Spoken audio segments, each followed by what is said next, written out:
جب بھی کسی کے یہاں بچے کی یا بچی کی ولادت ہو تو یہی بات یاد رکھیں کہ شیطان اس پر قبضہ کرنے کی کوشش کرتا ہے۔ ہمارے آقا و مولا صلی اللہ علیہ وآلہ وسلم نے ارشاد فرمایا کہ اذان دی جائے۔ اعلی حضرت امام اہل سنت فرماتے ہیں کہ اذان میں تھوڑی سی بھی تاخیر نہ کی جائے۔ تھوڑی سی بھی تاخیر ہو تو شیطان اس بچے پر قابو پا لیتا ہے۔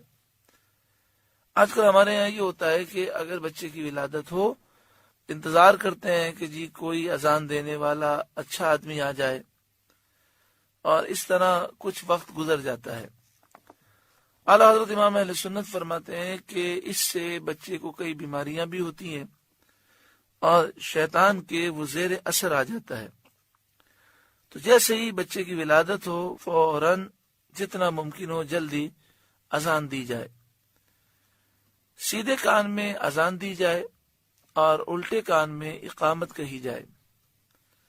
ہمارے استاد محترم حضرت علامہ خادم حسین رضوی دامت برکاتہم العالیہ نے ایک موقع پر فرمایا کہ اذان جو دی جائے وہ فجر والی دی جائے تاکہ سارے کلمات وہ بچہ سن لے۔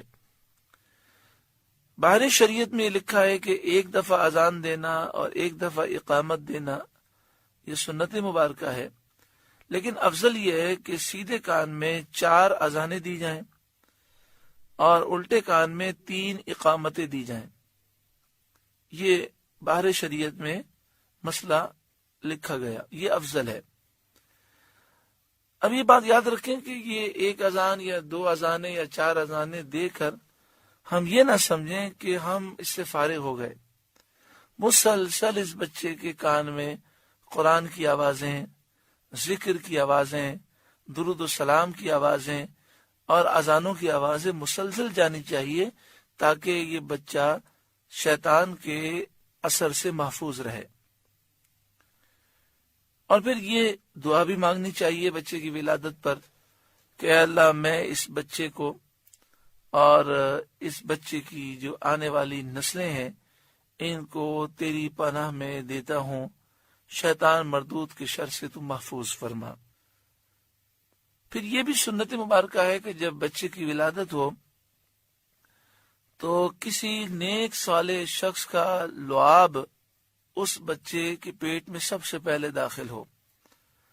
صحابہ کرام کا طریقہ یہ تھا کہ نبی اکرم صلی اللہ علیہ وآلہ وسلم کی خدمت میں فوراً لے کر آتے۔ پیارے آقا صلی اللہ علیہ وآلہ وسلم کھجور اپنے منہ مبارک میں رکھ کر اسے آپ چباتے، تو چبانے سے کھجور میں آپ کا لعاب دہن مبارک لگ جاتا، اور پھر آپ یہ کھجور بچے کے تالو پر رکھتے۔ اس طرح لعاب دہن مبارک بچے کے اندر منتقل ہو جاتا۔ حضرت امام حسن امام حسین کی ولادت کے بعد پیارے آقا صلی اللہ علیہ وسلم نے اپنی زبان مبارک ان کے منہ میں آپ نے رکھی اور وہ حضور صلی اللہ علیہ وسلم کا لعاب دہن مبارک چوستے چوستے سو گئے۔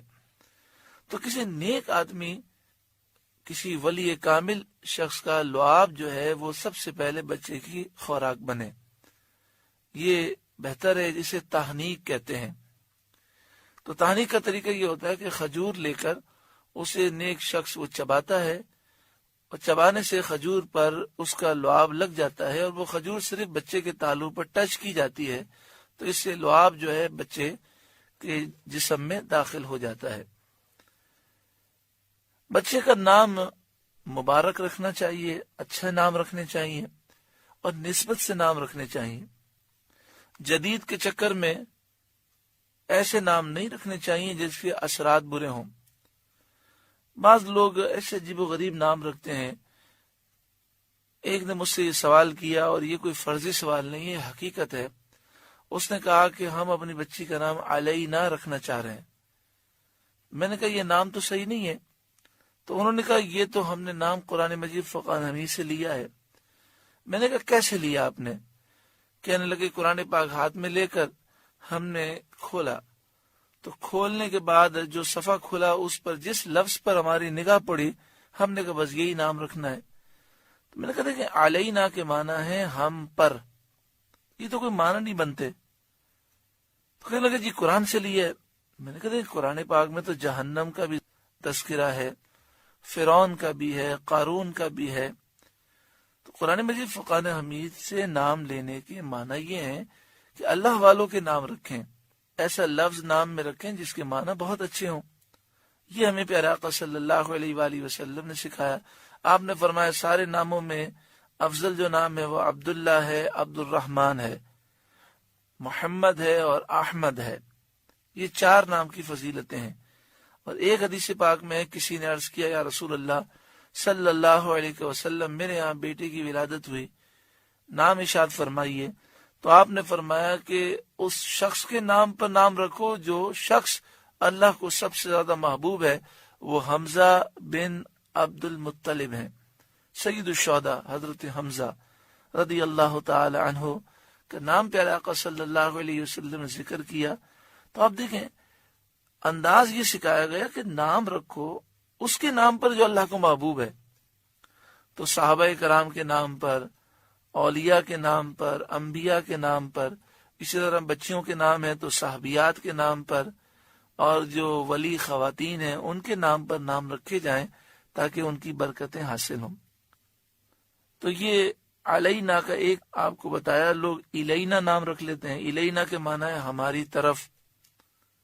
اللہ تبارک و تعالی سمجھ عطا فرمائے، جدت کے بجائے کوشش کی جائے کہ نام وہ رکھے جائیں جو پوری زندگی بچے کے لیے باعث برکت ہو، اور اس کی زندگی میں جب اسے کوئی بھی نام سے پکارے تو اس نام کی برکتیں اسے ملیں۔ اچھا پھر ہمارے یہاں پر یہ بھی مسئلہ ہے کہ جو اصل نام ہوتا ہے اس سے بچے کو نہیں پکارتے، اور وہ نام بگاڑ کر دوسرے نام جو ہے وہ ہم اپنی طرف سے رکھ کر پکارتے ہیں۔ تو یاد رکھیں کہ جس نام سے بچے کو پکاریں گے اس نام کے اثرات بچے میں پیدا ہوں گے۔ تو اس لیے اچھے نام رکھیں اور انہی اچھے ناموں سے بچوں کو پکاریں، انشاءاللہ تعالی اس کے اچھے اثرات ہوں گے۔ ہاں یہاں پر یہ بھی سمجھ لیں کہ بچے کی ولادت کے بعد جب 7 دن گزر جائیں، 7واں دن ہو تو حدیث پاک کے مطابق اس کا عقیقہ کیا جائے۔ بہتر یہ ہے کہ بچے کے لیے 2 بکرے ہوں اور بچی کے لیے 1 بکرا یا بکری ہو۔ عقیقے کے بعد بچے کے بال صاف کیے جائیں اور ان بالوں کے وزن کے برابر چاندی یا سونا اللہ کی راہ میں خیرات کیا جائے۔ بال کٹانے کے بعد بچے کے سر پر زعفران پانی میں ملا کر وہ ملی جائے، یہ افضل ہے۔ عقیقے کا جو گوشت ہے وہ سب کھا سکتے ہیں جس طرح قربانی کا گوشت ہوتا ہے۔ اس میں یہ جو باتیں مشہور ہیں کہ نانا نہیں کھا سکتا، نانی نہیں کھا سکتی، فلاں نہیں کھا سکتا، یہ سب باتیں من گھڑت ہیں۔ جس طرح قربانی کے گوشت کو ہر مسلمان کھا سکتا ہے، اسی طرح عقیقے گوشت کو بھی ہر مسلمان کھا سکتا ہے۔ عقیقے گوشت میں بھی افضل یہی ہے کہ عقیقے کے بعد اس جانور کے 3 حصے کیے جائیں، 1 حصہ اپنے گھر والوں کے لیے، 1 رشتہ داروں کے لیے اور 1 حصہ غریبوں کے لیے ہو۔